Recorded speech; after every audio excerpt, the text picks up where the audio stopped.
Silver isn't rallying, it's being repriced, and the market is trying to pretend it's just a headline spike. They want you to look at a candle, shrug, and move on, because if you start looking at the plumbing, the spreads, the deliverability, the borrowing friction, you'll realize this isn't emotion, it's math. And by the time the mainstream admits what's happening, the clean entries are gone and you're left negotiating gaps. So here's the payoff. By the end of this, you'll have the exact pressure points to watch over the next 1 to 2 weeks, the levels that matter. The signals that confirm or invalidate the 87% year claim, and the one hidden detail most people never track until it starts blowing holes in the paper market. And that's where the real pressure starts. Let's anchor this in what just happened, because silver doesn't give you polite trends.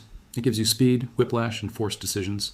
Coming into the new year, silver was trading around the low 70s per ounce. Then it started climbing through the 70s, into the 80s, then into the 90s, and in the span of days it was printing closes in the mid to high 90s with violent dips in between. That's not normal, steady accumulation. That's a market where liquidity thins, positioning crowds, and every incremental push forces somebody else to adjust. And the reason it matters is simple. Silver is small enough that leverage and hedging mechanics can move it like a switchblade. But the next detail is what flips the whole setup. Because everyone's watching the spot price like it's the truth. In silver, the spot price is often the performance. The truth is in the spreads, in the availability, and in the cost of carrying and sourcing metal when someone actually needs it now, not later, not next quarter, not we'll roll it. Right now. And when those signals tighten, the paper price has to catch up, sometimes violently. That's why you see candles that look like a heart monitor. And that S, also why so many smart people get shaken out. They operate right on direction, but wrong on structure. Silver's structure is where the trap is set. Here's the conflict you're feeling in real time. On one side, you have the clean narrative. This is just speculation. It's overbought. It's chasing gold. It'll mean revert.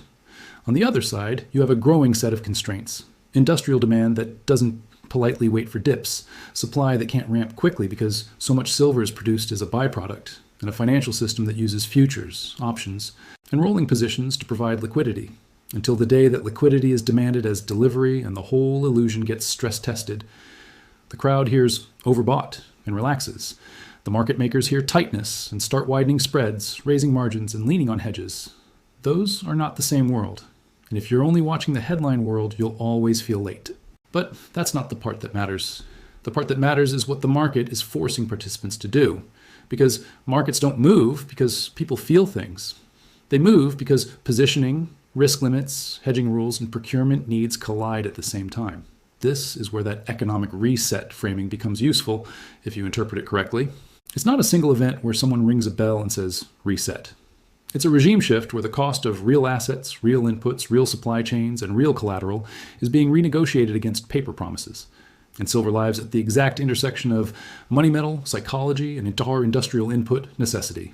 That's a rare and unstable combination. When it's quiet, nobody cares. When it's loud, it moves like it has a heartbeat. And if that heartbeat turns into a sprint, the upside can look absurd, but only if the mechanism stays intact. So let's reveal the hidden detail right now, because it reframes the whole story.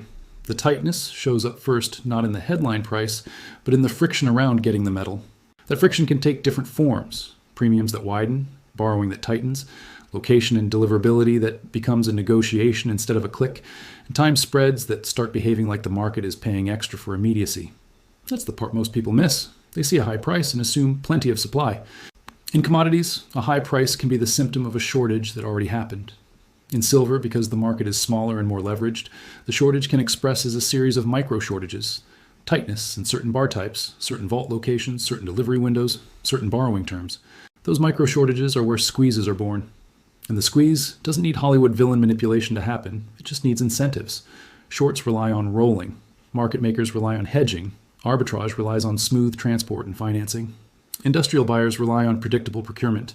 If any one of those becomes constrained at the same time as positioning is crowded, price becomes the release valve. And that's where the real pressure starts. Now, why now? Why not last year? Why not next year?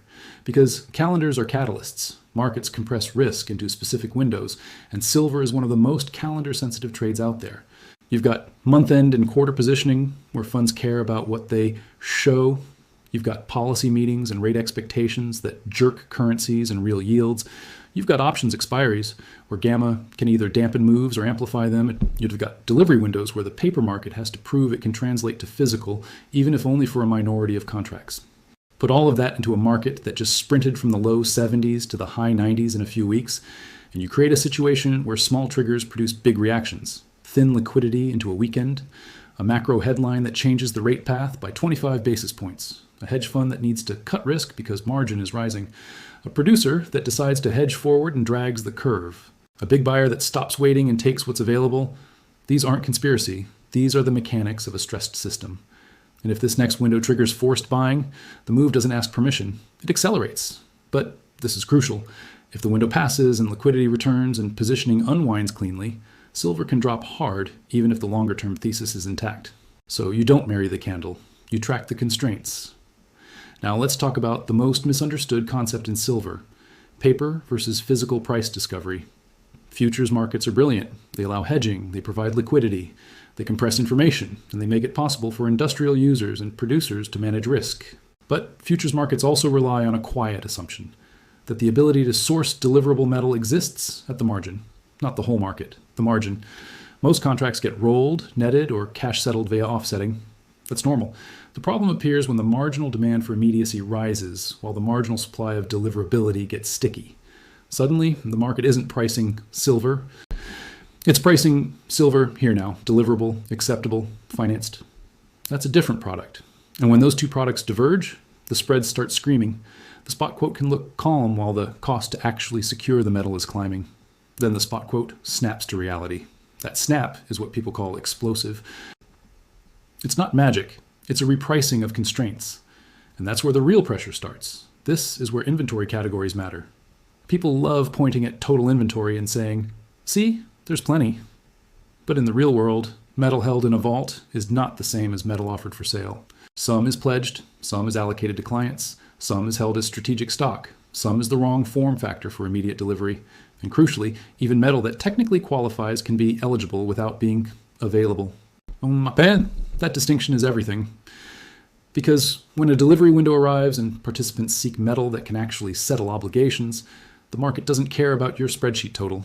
It cares about what can move, what can be delivered, and at what cost. So when you hear inventories are high, ask the adult question: deliverable to whom, where, and in what time window? Because if that answer gets tight, you get stress in the near months. And near month stress can force the whole curve to adjust. That's the quiet signal before the loud move. Now tie that to term structure, contango, and backwardation without making it a textbook. In a calm commodity market, later delivery often costs a little more because storage and financing are real costs. That's contango. When the market flips and nearby prices are stronger than later prices, that's backwardation, and it often means immediacy is prized. It's a lie detector. It doesn't tell you price will go up forever. It tells you the market is paying for now. And paying for now forces participants to act differently. Shorts who plan to roll face higher costs. Arbitrage traders who plan to borrow and carry face tighter terms. Market makers who provide liquidity face higher hedging risk. Industrial users who plan to wait face procurement risk. In other words, backwardation isn't a vibe. It's a set of incentives that can turn optional buying into forced buying. That's why this matters this week. Because if near-term tightness grows into a persistent premium for immediacy, the paper market's comfortable rhythm breaks. And when rhythm breaks, silver doesn't glide. It jumps. But the next detail is what flips the whole setup. Because the biggest accelerant in silver isn't even the industrial story. It's the positioning and the margin machinery. Silver is famous for two things. It can be boring for long stretches, and then it can move so fast, it makes grown investors behave like day traders. That speed comes from leverage. When price rises quickly, shorts lose money in face margin calls. Some will cover. Some will roll. Some will reduce exposure. That creates buying pressure. At the same time, a rally attracts momentum traders, trend followers, and flow-based vehicles. That's reflexivity. Flows push price, price attracts flows, flows push price again. In a deep market, that loop is dampened. In silver, the loop can become a feedback amplifier. And then options step in. Options are not evil, they're just rules. Dealers who sell options often hedge dynamically. If price rises toward key strikes with large open interest, hedging can create additional buying pressure. If price falls through those zones, hedging can flip and create selling pressure. That's why silver feels like it's magnetized to certain levels and then suddenly repelled. It's not emotion, it's hedging. And when a big level breaks, the dealer doesn't wake up and decide to chase. The hedging book forces an adjustment. If that one level breaks, the math changes. Now, let's connect the 87% this year claim to reality, because we're not doing fairy tales. An 87% year in silver is possible, but it's not a single straight line. It's a chain reaction. The chain reaction needs at least 4 links. First, a macro backdrop that doesn't crush real assets with runaway real yields. Second, a physical and procurement backdrop where industrial demand remains firm enough that dips get bought. Third, a financial market structure where positioning and hedging dynamics keep amplifying rather than absorbing moves. And fourth, a sequence of calendar events that repeatedly compress risk, forcing market participants to adjust at the worst times. If those links stay intact, you can get a year where silver does something that looks insane on a chart. But the reason it happens is predictable. The market is small, the use case is split between investment and industry, and the hedging machinery is sensitive to speed. Speed creates forced behavior. Forced behavior creates overshoots. Overshoots create headlines. Headlines create flows. And that's where the real pressure starts. So what are the proof points we can stack without inventing numbers or pretending we know the future? Here's a hard anchor.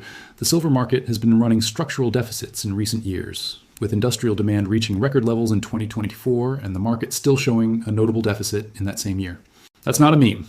That is the kind of backdrop that makes every incremental supply disruption more meaningful and every incremental demand surge more dangerous. And the industrial story isn't a single sector. It's a mosaic. Energy transition tech, electrification, electronics, and increasingly the compute-heavy world. Data centers, AI infrastructure, and the broader grid stress that comes with it. You don't need to believe any one narrative. You just need to accept that a metal used for high conductivity applications and specialized industrial processes doesn't get replaced overnight. Even when manufacturers thrift and reduce silver per unit, volume can still win. And procurement doesn't behave like a retail investor. Procurement is paid to avoid shortages. Procurement buys when it must. That is a very different bid. It's quiet until it isn't. Now add another proof point that most people skip. London is a major hub for precious metal storage and liquidity, and recent vault data has shown large total holdings of silver in London with month-to-month changes that signal ongoing movement and management of stocks. Again, total holdings aren't the whole story, but they matter because London underpins the OTC market and links into global flows. When you see holdings rising, it can mean multiple things. It can mean more metal is being stored. It can mean arbitrage is working. It can mean participants prefer the safety and liquidity of certain vault systems, or it can mean metal is being repositioned in anticipation of tighter conditions elsewhere. The point is not higher holdings equals bullish.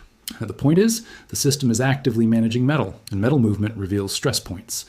If you only watch the spot quote, you miss the story. If you watch the flow and location signals, you see the setup. But that's not the part that matters. The part that matters is how these signals force behavior in the futures market. Here's the simple translation. When physical sourcing becomes less smooth, the cost to maintain short exposure rises. That cost can appear as wider spreads, higher financing friction, or a curve that punishes rolling. Those costs don't need to be catastrophic. They just need to be enough that some players decide it's not worth it. And when a leveraged market sees not worth it, decisions cascade, you get a vertical move. That's why silver can print 5% or 8% days. It's not because everyone suddenly loves silver. It's because someone's risk model just demanded action. And when that action is concentrated into thin liquidity, price leaps. Now, let us be honest about the counterpoints because that alters how you keep trust and avoid becoming exit liquidity for your own thesis. Silver can absolutely dump even in a bullish regime. How? If the macro backdrop shifts toward tighter policy expectations, the dollar strengthens sharply, real yields rise, or risk assets wobble, and funds reduce exposure across the board, silver can get sold as a liquidity source. Silver is not just a safe haven. It's also a high beta metal that can get hit when margin stress spreads. If equities sell off, if volatility spikes, if credit tightens, funds that are long silver may sell it to cover losses elsewhere. That can create brutal drops. Also, if the move becomes too fast, it can trigger higher margin requirements and force deleveraging. Selling that is mechanical, not emotional. And if industrial demand weakens in a meaningful way, if manufacturing slumps, if the cycle turns, if inventories are drawn down, then part of the fundamental bid can soften. None of that destroys the long-term story automatically, but it changes the near-term path. That's why the only adult way to play this is with scenarios and invalidation, not certainty, because volatility is coming either way, and the market will use that volatility to manipulate your psychology. That's the trap. The market can be right and still hurt you. It can be bullish and still whip 10% against you to shake you out. If you don't expect that, you'll make emotional decisions. And emotional decisions are the tax you pay for not understanding structure. So here's your 2-scenario lens, simple and brutal. Scenario 1 is the controlled pullback and retest. Price pulls back toward a prior breakout area. Think the low to mid 90s or even the high 80s. Liquidity improves, dip buyers show up, and the market proves support by holding levels on a closing basis rather than just intraday wicks. In this scenario, the bullish thesis remains intact, but the move becomes tradable and sustainable. You watch whether weakness is absorbed. You watch whether time spreads calm or stay tight. You watch whether selling feels orderly or panicked. If it's orderly and support holds, it can be the kind of reset that fuels the next leg. Scenario 2 is the continuation squeeze. Price doesn't give you the polite retest. It hovers, consolidates briefly, then rips through a key level, often around a round number or a major prior high, and gaps in thin liquidity, especially around weekends or key calendar moments. In that scenario, hesitation is punished and the market can go no offer for short bursts where you simply can get size without moving price. That's where the big percentage weeks happen. But that's also where the risk explodes because reversals can be just as violent. That's why you don't just need a bull case. You need a plan for volatility. And that's where the real pressure starts. Now let's get concrete because you were promised a roadmap, not a sermon. Silver just demonstrated that it can live in the 90s. And it also demonstrated that it can drop several dollars in a day without asking. That tells you the battlefield is not a single number. It's a zone. The first zone is the mid to high 90s, recent highs, and the area that becomes a psychological ceiling. If price reclaims and holds that area with momentum, that's a continuation tell. If it fails repeatedly and closes below it, that's a sign the market needs to consolidate or flush. The next zone is around 90 because round numbers matter in silver more than in most assets. They're where options cluster. They're where stops sit. They're where narratives form. If 90 holds on weakness, that's constructive. If 90 breaks cleanly and the market can't reclaim it quickly, you watch the next zone around the mid to high 80s because that S, where prior demand stepped in during the recent climb and where a lot of, I missed it, buyers will try to prove they were serious. Below that, you're looking at the low 80s and then the mid 70s, the earlier launch area. That doesn't mean we're going there. It means those are the structural shelves where the market previously found traction. And the reason you map shelves is because silver moves in stair steps, not in smooth lines. Now, what confirms the thesis over the next 1 to 2 weeks? You want to see dips bought quickly, not slowly. You want to see volatility that is directional, meaning big down days get reclaimed, not left behind. You want to see the market respect support on closing prices, not just intraday stabs. You want to see gold remain firm, not because silver is a shadow, but because precious metals as a complex tend to share macro drivers like currency stress and real rate expectations. You want to see signs that the plumbing remains tight, things like persistent strength in nearby contracts relative to later ones, or continued evidence that immediacy is prized. And you want to see that rallies are not immediately sold into oblivion, which would imply supply is overwhelming the bid. What weakens or invalidates it? A clean failure pattern, repeated attempts to reclaim a key zone that get rejected, followed by lower lows and lower closes. A macro shift that sharply boosts the dollar and real yields. A broad risk-off event that triggers forced selling across commodities. Or a clear sign that the recent move was purely speculative and is unwinding without any persistent tightness signals. Again, the point is not to predict the headline. The point is to track what the market is forcing participants to do. If participants are still being forced to pay for immediacy, forced to hedge, forced to cover, the path of least resistance remains up. If those forces dissipate, silver can retrace brutally even if the longer-term story survives. But that's not the part that matters. The part that matters is your psychology, because silver's volatility is a machine built to harvest emotional mistakes. It will spike and make you feel stupid for not buying. Then it will dump and make you feel stupid for buying. Then it will bounce and make you feel stupid for selling. It's engineered by structure, not by malice, but the effect is the same. It drags you into reactive decision-making. So here's your shield. First, separate trend signal from noise. Why? Trend signal is where key levels hold on closes, where pullbacks are absorbed, where the broader structure remains intact. Noise is intraday chaos, headline-driven spikes and liquidation wicks that reverse quickly. Second, accept that being right doesn't mean being comfortable. A bullish thesis can still include violent drawdowns. If you can't emotionally tolerate that, you either size differently or you don't play. Third, pre-commit to what would change your mind. Not what would scare you, what would change the structure. If you don't pre-commit, the market will decide for you in the worst moment. That's how people get shaken out right before the move. And if you do nothing else, do this. Stop thinking in single outcomes. Think in scenarios, controlled retest or continuation squeeze, and then watch the signals that tell you which one you're in. Because once you're in the wrong mental model, you misrate everything. In a retest scenario, a dip is an opportunity. In a squeeze scenario, a dip is a trap if it breaks a key shelf. The same candle can mean opposite things depending on structure. That's why most people lose money even when they're right about direction. Now bring it home to the economic reset angle, but keep it grounded. If gold is being pulled higher by institutional demand and reserve diversification narratives, silver doesn't need to copy gold tick for tick to benefit. Silver benefits. If the broader system is repricing real assets, if fiscal stress and currency credibility questions keep the bid under hard assets, and if industrial inputs face persistent demand while supply remains slow to respond. Silver is not just an inflation hedge, it's also a supply chain input. That combination means it can lag and then catch up violently. And when it catches up, the move can look like an explosion. But the explosion is not a single spark. It's the accumulation of constraints, meeting a calendar window and a positioning setup. If those align repeatedly throughout the year, then yes, a massive percentage year becomes plausible. Not guaranteed, plausible. And the reason you can say that without hype is because Silverand's history is full of overshoots driven by structure. The market is small, the leverage is real, the hedging mechanics are real, and the physical constraints are real. That's a cocktail. Now the subtle CTA, because if you're still here, you're not here for dopamine, you're here to outthink the headline crowd. Stay in the community that tracks the plumbing, not the slogans.